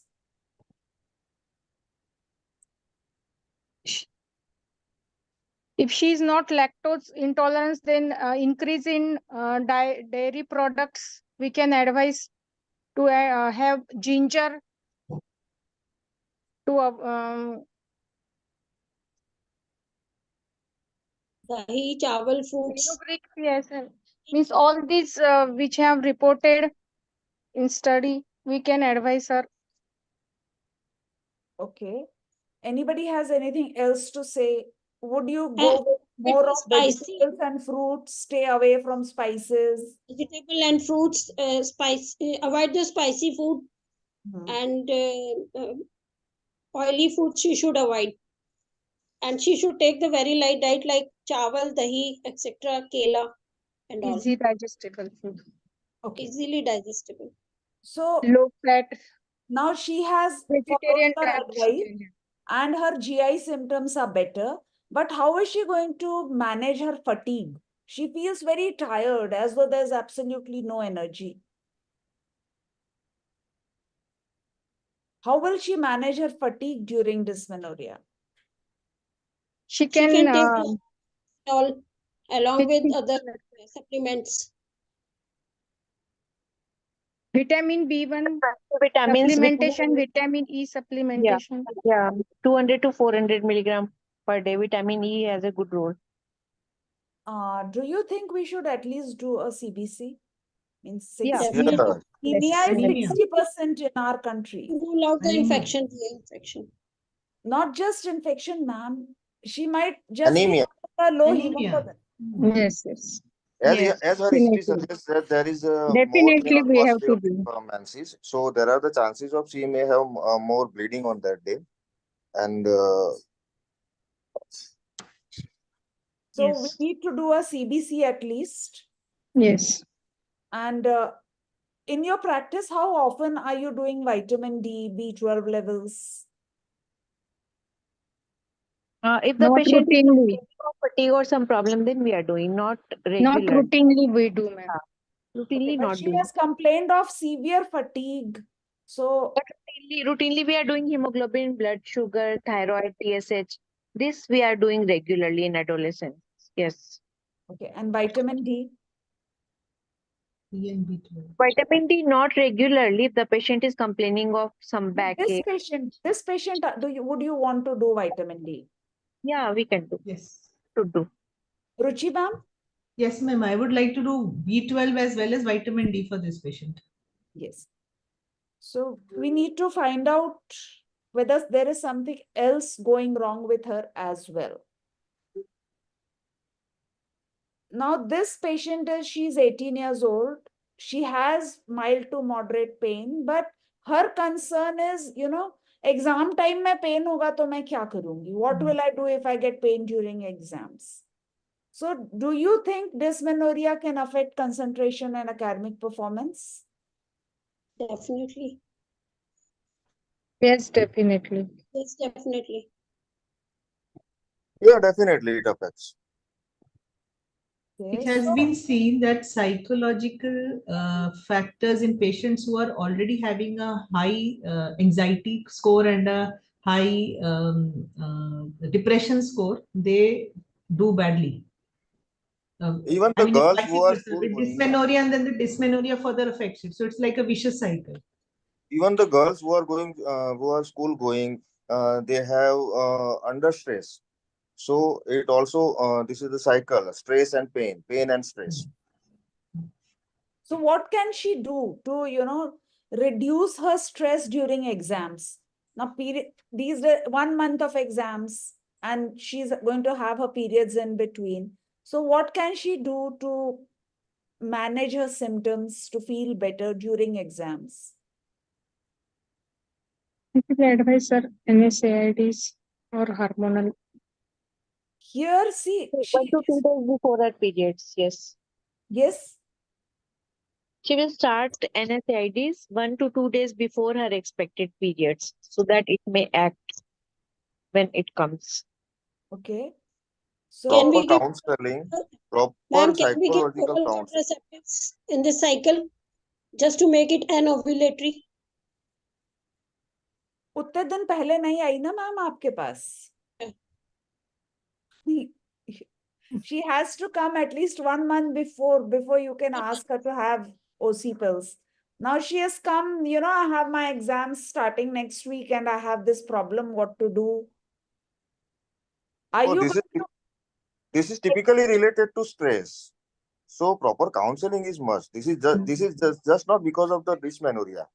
Yes, that is a very, very, very important point, that it's not just dysmenorrhea. The stress is multiplying it here. Yes. So we need to counsel that you need to relax, offer her as placebo some dietary changes, some exercise, and everything will act together. Yeah. Do you think premenstrual syndrome has anything to do with her stress, academic stress? Yes. Okay. There are chances. So then, how will she manage her academic commitment with, self-care during medication? During menstruation, you're asking her to do some walking, some exercise, and she is studying and sitting in one place all the time. So how are Yoga. you going to counsel her about balancing it? I will advise her to do at least 15 minutes to 30 minutes of yoga regularly. That will definitely improve her concentration also. And it also decrease her stress and simultaneously the pain also. Meditation is good for her. Dr. Anaerobic Manish had best said for that you should do a sonography, minutes. just to say that everything is fine. So I think Yes. I go with that here, that you Yes. also rule out other things and you also relieve the stress involved, that there is nothing really wrong. So now we go to the next case. This is 28 years old. She has severe cramps which have worsened after giving birth to her first child. She is breastfeeding. So does childbirth and breastfeeding influence her experience of dysmenorrhea?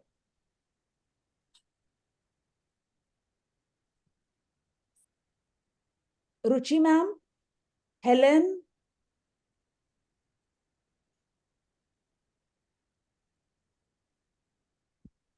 As we know that in married people with progressive deliveries, there are chances of adenomyosis increase, and these patients, these kind of patients, they will experience progressive dysmenorrhea as the time goes by. But this is her first child, just she's breastfeeding. I think I just have to counsel her that if you keep on breastfeeding, that is a good for you in the long run, for the baby as well as for your health in the long run. And will, because of good breastfeeding, your ovulation might be delayed, and if your ovulation is delayed, then you might your dysmenorrhea will get better. Okay. So, we all know when she's breastfeeding, there are high levels of prolactin. Prolactin, yes. So does that have anything to do with her dysmenorrhea? high prolactin levels.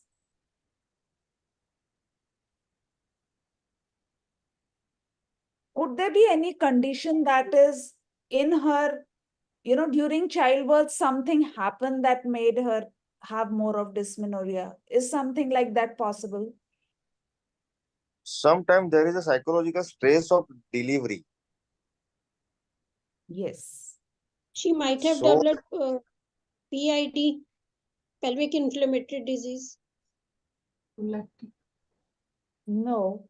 a patient with primary dysmenorrhea, once she undergone with a painful process of delivery, that can also aggravate her symptoms, or there are chances of some postpartum or psychological disturbances that can cause this thing.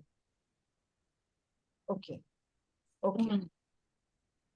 So, what are you going to offer her? You've examined her, you haven't found anything wrong with her. So, what are you going to offer her now? As ma'am suggests that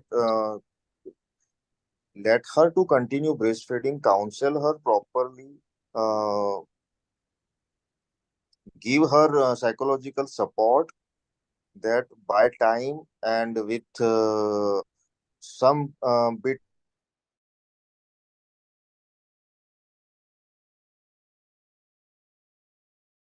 Support. Can give her. yeah, there are the chances POPs that can be given. Yeah. So That you would like to is try that for that 3 to 6 cycles, right?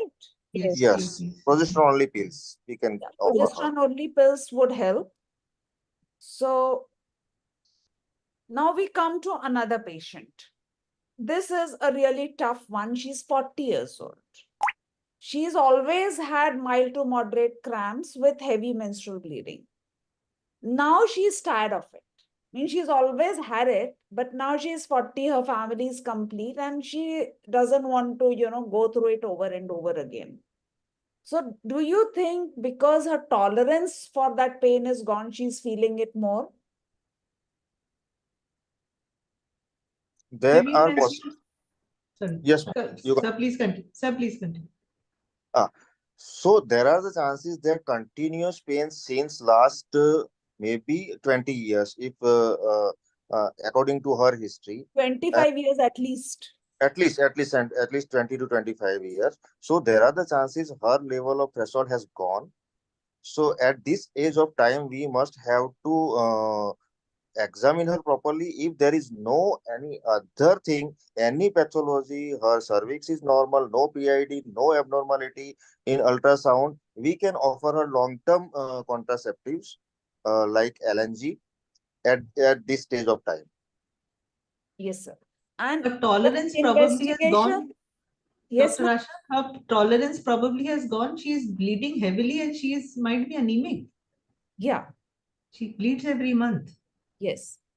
And now that she has come to me, I would like to take the opportunity. There are many gynec oncologists here to also do her HPV test and pap smear. She's here, so let us do that. That is part of the investigations. And then we'll do her hemoglobin and ultrasound, a transvaginal scan to find out what is wrong. And you find nothing much. When a patient says that I have heavy menstrual bleeding, and you find that her hemoglobin is 12.5, what do you say to that? We will take proper menstrual history, because according to patient, heavy menstrual bleeding is a different thing. According to criteria, heavy menstrual bleeding is a different thing. So we have to tell her to maintain menstrual diary, and we have to check whether what she is telling heavy menstrual bleeding is the same or not. Okay.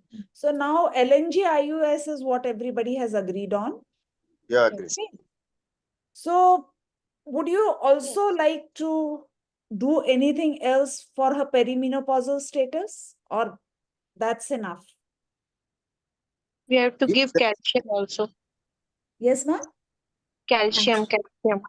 You have to give calcium. You have to advise lifestyle changes, yoga, exercise, postural correction. Yes, ma'am.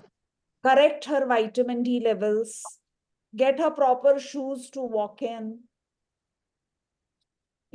all that, because pain felt may not be actually pain in that organ. It may originate from the spine.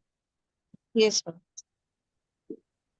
So now she has not agreed to anything that all 14 of us have said. She says, I want a hysterectomy. Would you go ahead and do a hysterectomy on her? Still we will counsel, ma'am. Still we will counsel. As you have said, pap smear, HPV testing, ultrasonography, local examination, everything is normal. And even though she is telling that she wants to remove her uterus, still we will take chance with our counseling that we could make her understood that this is not the reason to remove the uterus, but at this stage of time, if she insists on again and again, even after the proper counseling and everything, we can go for it. Helen, would you But like it is not justifiable. Yes. Yes, sir. Yes, Helen. Sir, I beg to differ out here because this is a patient who's 40 years old, has completed her family. We have investigated her, did not find any other cause except for her, except for confirming that she's having this condition due to constant pain. So if we can improve her quality of life, it's a consideration that we can give. If with medical, what I would do, usually what I do in my practice, patient comes like this. And like sir said, counseling done.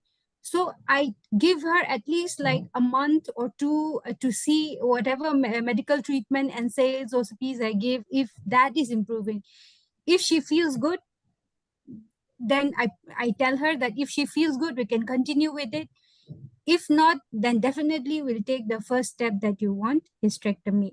However, in doing so, I explain at the same time that sometimes there is a collateral damage in the sense that if you remove the uterus, then she won't have menses. So that aspect of castration psychology should also be explained prior. So there are like two aspects to everything. I would definitely consider, but then at the same breath, I think I'll tell her about the problems with doing hysterectomy also. So it's not like Definitely, ma'am. because We have nowadays, Definitely, ma'am. nowadays, yes, sir. Yes, sir. Sorry, please go ahead. No, Sir. no, please, ma'am. Please, you continue first. No, sir. I think yours, how you say, I think very interesting. No. Please, ma'am. Please, Okay, ma'am. okay. So, sir, for me, how I do my counseling nowadays, I mean, when I was evolving as a young doctor, that time it always used to be, okay, the book says this, there's the book says that, and that's how the counseling started. But now it's more of a,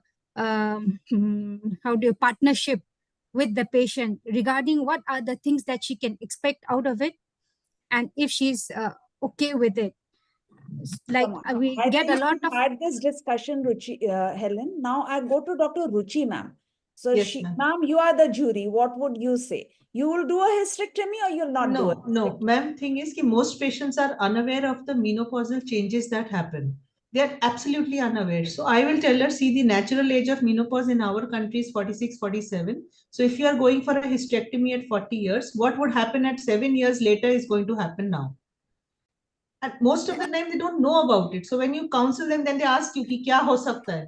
And then you tell them, see, this is what is happening. Your heart, your bones, your whole system, your weight, everything will go haywire. So why don't you take my advice and try the medication that I am giving you, whether it is an LNG or whether it is an oral pill. Try taking that, see whether you improve or not. And believe me, when you counsel them and actually show them, impress them that the menopausal changes will be really drastic, then most of the times they grasp they're ready to take that counseling from you. They think that the work of uterus is over, so they should get rid of that. In my experience, I have seen that a woman who has pain before also has pain after. Because we have not been able to manage the cause of the pain. She had pain before, she was tired of the pain. Now she has had a hysterectomy. 6 months into the surgery, she'll still have that, wahan pe pain hai, tenderness hai, that goes on. So mostly I feel we should all participate in that counseling and treating that pain psych before we actually plan on putting the knife in any form. One thing I want to add, ma'am. Yes, sir. We are talking about counseling. That is not a counseling only. That is a counseling with confidence. If we will show the confidence that yes, I am confident enough, you just follow my advice, and definitely upon a period of time, you will get be benefited with this treatment, and you might not need any other surgical intervention. Yes, sir. Good, sir. So now we come to case number 7 or 9, whatever. This is a patient who previously had PID. That PID got treated. She doesn't have any symptoms. Now she has come with menstrual cramps. So does a history of PID contribute to dysmenorrhea? And what could be the cause? There might be adhesions formation due to PID, so that will lead to secondary dysmenorrhea. Okay, that is one thing. So how are you going to assess that? Whether it's due to adhesions or something else? So again, the ultrasound is the gold standard. It will show tubo-ovarian masses. No, she doesn't have active PID anymore. She doesn't have active PID. She just has the pain. So how are you going to assess that?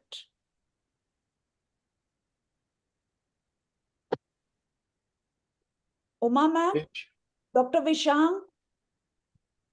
If she is having pain even after taking the antibiotic treatment properly, then we might have transvaginal examination. Sometimes hysteroscopy might be helpful to exclude the adhesions in the uterus, and diagnostic laparoscopy to diagnose any adhesions in the lower abdomen or endometriosis and all.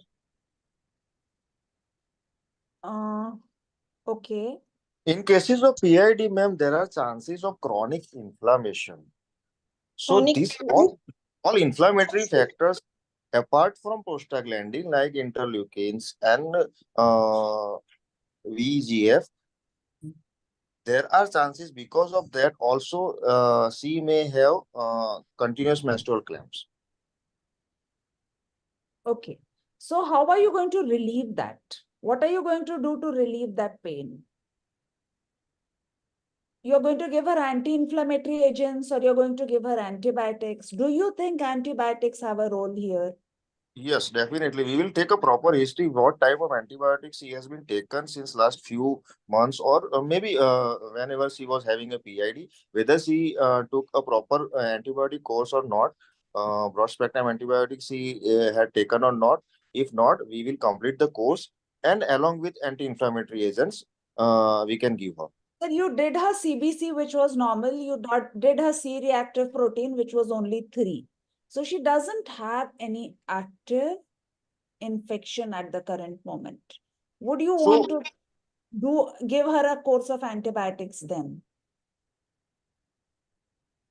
If she's not having any vaginal discharge, then antibiotics won't help, I don't think. You can give probiotics although and vaginal washes. And high vaginal swab can be sent for culture sensitivity. Okay. Anybody thinking of UTI? Concomitant visceral connection can be there. So we have to dipstick urine and urine culture we have to do. There are chances. Okay. So we also want to think of the bladder. We've thought of the rectum and the bowel. Now we also think of the bladder a bit when the woman has come with that problem. A past history of PID doesn't mean she has it now, but we need to exclude. And Uma ma'am was right that we are going to do a laparoscopy if there are adhesions which can be confirmed on a transvaginal ultrasound. and our PV examination where your mobility and all is affected, you can see adhesions on ultrasound, then we might go ahead and do that. So now this is a 27-year-old. She has cramps during, but it's not just day 1 or day 2, but for about a week, she has those cramps during her periods in the first week. She is trying to conceive. Now she feels that her pain is getting worse. What could be the cause? She says, I'm getting this dysmenorrhea since I've started trying to conceive. Pelvic. Ruchi ma'am? Yes. Ma'am, she's a 27-year-old who's trying to conceive, which means she's into regular intercourse with her partner. And she might be having some pelvic infection or even a urinary bladder infection, repeated UTIs, and that could be the cause of her pain. I think in this patient, I particularly would like to rule out any vaginal and a pelvic infection and a urine profile before, to make things easier for her. Ma'am, this I think is a regular OPD occurrence with us. People have been married 4 years. They are together. Now, when they are trying to conceive, they are so invested that this time I want to get pregnant. Yeah, the and they stress, get the obsession. Yes. And it's also probably sometimes, ma'am, when they are having infrequent intercourse, like when the husband is out and he's coming for one after a month or after 1.5 months, posted here and there. Infrequent intercourse leads to these kind of problems. Too frequent intercourse can give her the infections. And third thing is, as you said, the stress. Previously, they were not trying, and now when they see right and left their peers getting pregnant, they start getting this apprehension that why am I not getting pregnant? I've been trying, so everything adds on to it. Yeah. So do you think, she's had an ovulation induction? After that ovulation induction, she made a really good egg. There was timed intercourse. She was given progesterone. And then she had her periods. So do these medicines have an effect on her dysmenorrhea? The ovulatory and the progesterone, does it have an effect on her dysmenorrhea? No, in fact, if we are giving progesterone, that can decrease the chances of and severity of the dysmenorrhea. Due to progesterone withdrawal, there is dysmenorrhea, yes. That's why in anovulatory cycle, there is no dysmenorrhea.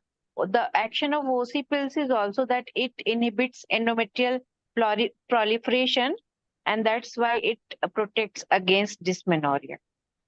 So because she has progesterone and that progesterone withdrawal has happened. So I think counseling her about that, everything is good. Yes. You might conceive next cycle. That should work. Yes, yes. There are also chances that the same pain which she was feeling before trying to conceive, psychologically it will increase if she will not conceive. That stress also influence that pain sensitivity to increase.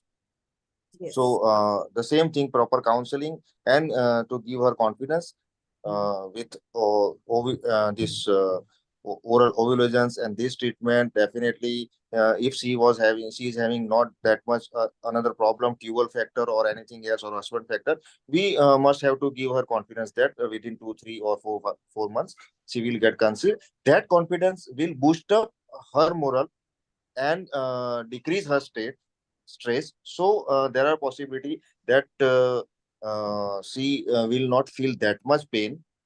And if she is confident enough and stress-free, believe me, there are chances of good result with the treatment of infertility. Thank you, sir. So, sir, this case I have put up that for just one reason, that there is a girl, she has a family history of endometriosis. Her mother had it, one of her sisters had it. She has not been diagnosed, but she has that worry that, maybe I also have endometriosis. She gets severe cramps during menses. So if there is a positive family history, does it increase her chances of having endometriosis? Some of the literature suggests that there are chances of family history of dysmenorrhea. So yes, there are chances of increased chances of dysmenorrhea in this particular girl. Okay. And what are the investigations you would want to do to set her mind at rest? First of all, we will do ultrasonography. Not for diagnosis.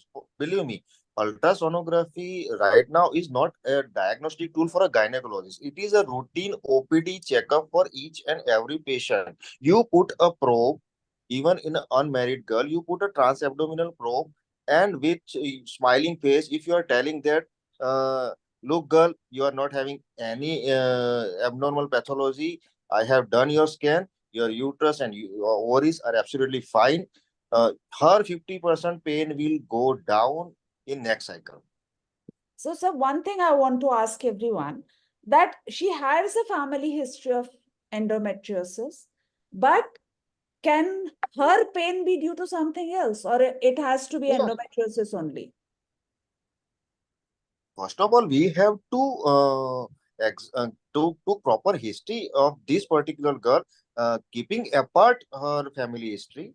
If we are not finding anything else, we can relate this thing to her family history. Okay. So now we come to the last case, and this is a 23-year-old girl. She has mild menstrual cramps, but her concern is irregular periods. So she wants to know whether it is because of irregular menstrual periods she's getting pain. Dr. Sonali? I will tell her it's not because of the irregularity that she is having dysmenorrhea. Okay. So how will you assess her? What tests are you going to do? Irregularity may be because of, means I will ask her whether she has, whether there is any weight gain or any lifestyle changes are there. If there is And any also, hirsutism. yes, on a physical examination, whether she is having any other symptoms of hirsutism, signs of hirsutism, and PCOD. Other hormonal pathology also I want to rule out relating to thyroid. Her concern is not the pain. Her concern is her irregularity, because she doesn't know when she's going to have her period. So what would be, in your view, the first thing you want to give her? You're going to investigate her, but what are you going to do with her? OCs. I would like to give her OCPs because that will regulate her cycle and it will also help her with the dysmenorrhea. Yes, madam. So for her, the first choice would be Ocyples, and you want to investigate her for PCOS, Obviously. you want to investigate her for hypothyroid, right? All the hormones, yes. Yes, ma'am. So what are her long-term management options? She's only 23. Today, girls don't get married at 23. So she's going to be married maybe when she's 25, 26. How long can you give her Ocyples? For 3 months, and again wait for only 3 months? at least, No, we at can least give for her 3 months. longer period of time. There is no problem. Low dose oxypills for longer period of time with proper counseling we can give. If she 5 is years. not having any other hormonal problem like PCOD or hypothyroidism or hyperprolactinemia, if she is normal with all other hormonal things, we can give her low dose oxypills for at least 6 to 12 months. No problem with low dose oxypills. More than that. Okay. So now we are at the end of our panel. And before I actually end it, I would once again request for your help. And then I would like everyone present here to give take-home messages, and we are right on time. So one message from this panel, what you want to say to your audience. Sonali ma'am? I'm asking because I see you at the top of my screen. Primary dysmenorrhea is a normal phenomenon. So we should counsel her, and lifestyle changes I will offer to the patient. Okay. Helen, one take-home message from the panel today. Should I or? Yeah. You say it, then Ruchi ma'am, then we Ma'am, go can to I Dr. take a little Subodha. bit more time? Because Okay. Dr. Subodha, sir, one take-home message, sir, from you. You're muted. Yes, Yeah. yeah. One word of caution from me about for everyone about using these NSAIDs, because indiscriminate use of NSAIDs may not be from the doctor's part, but once we start prescribing this, some of the girls, even in a very young age, they start taking this NSAIDs a little indiscriminately, and they become addicted to it. Some of them I have come across patients, and even as we have discussed, long-term this dysmenorrhea to lead to depression, and even without pain for depression also, some of them just take this NSAIDs thinking that it's going to relieve their symptoms. And I have personally come across a girl who ultimately ended in renal failure. So we should counsel and make sure that they never take it more than what is required. And that is something we have to be very cautious about, and we have to counsel our patients well. Of course, the importance of this counseling in all these patients that cannot be overemphasized, as I have already said. Thank you. Thank you all. Thank you, sir. Kaji, sir, Yes, ma'am. one take home from you, sir.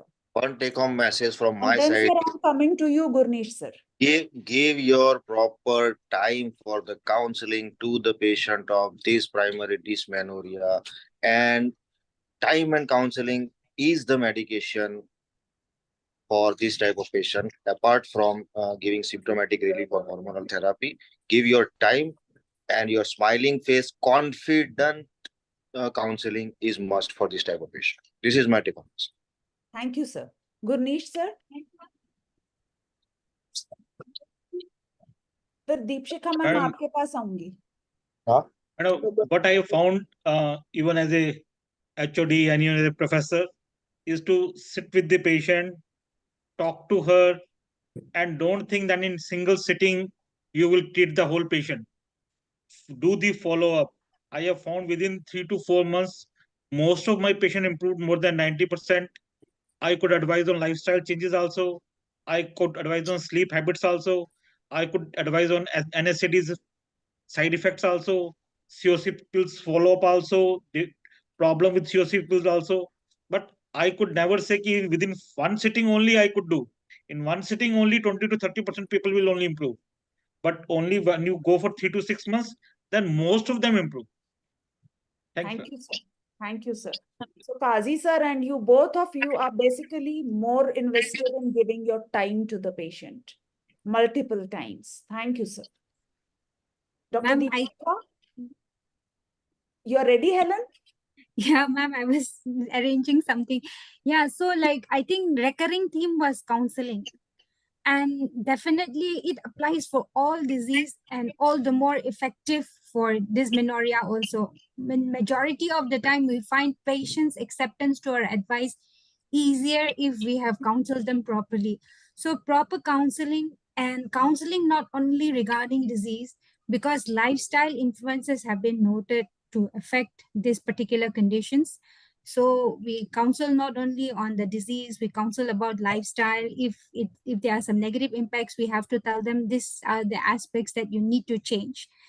And like Kazi sir and Gurnesh sir said, you cannot make out in one sitting. You have to have multiple sittings to understand what perspective of lifestyle modification they need to do.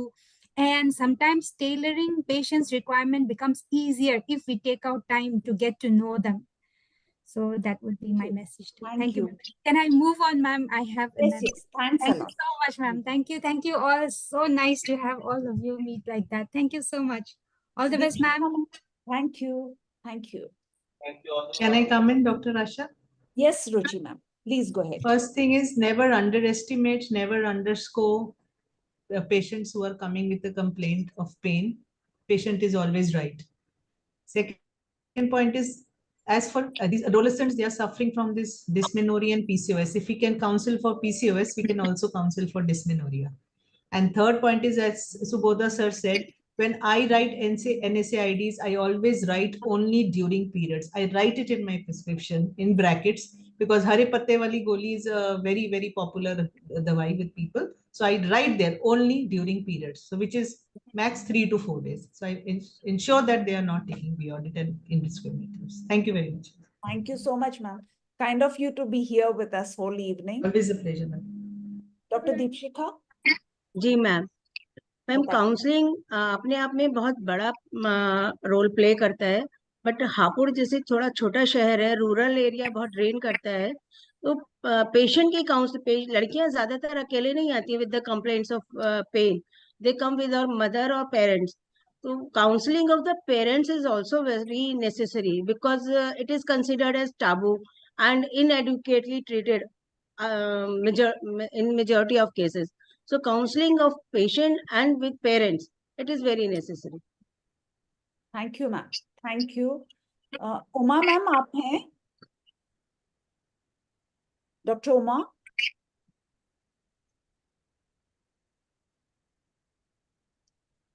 Sujaya, over to you before Yes, ma'am. I end it. Yeah, last but not the least, what everyone endorsed was empathy towards patient, proper history taking, so that you can come to a conclusive diagnosis and give them moral support, as in adequate amount of counseling would go a long way in treating their dysmenorrhea. I think that should sum it up. And I would like to put my little bit that we need to actually, what Ruchi ma'am said, the patient is right. Don't underestimate her symptoms and give her adequate pain relief. Whether it is hormonal, whether it is NSAID, whether it is counseling, but you have to treat her pain, irrespective of what you feel about it. So I think that is the biggest message, that the pain is real. We look for the cause and then we try to treat it. So thank you. Thank you so much, everyone, for being here. All my experts, the chairpersons, panelists, everybody is still here. So thank you very much. I hope we have all learned something today. And thank you, Corona Remedies. We meet again next week and we will be discussing an obstetric topic, that is mid-trimester anomaly, and how you're going to deal with a report of only soft markers positive. So only soft markers positive, and what are you going to do with that is what we are going to discuss next week. See you again. If you want notifications of this webinar, which happens every week, Wednesday, 5 o'clock, please subscribe to the channel. Thank you. Thank you once again. Thank you. You were always as great as usual, Dr. Asha. It is such a pleasure to be in your Searchlight meetings. Believe me. Thank you, ma'am. Thank you.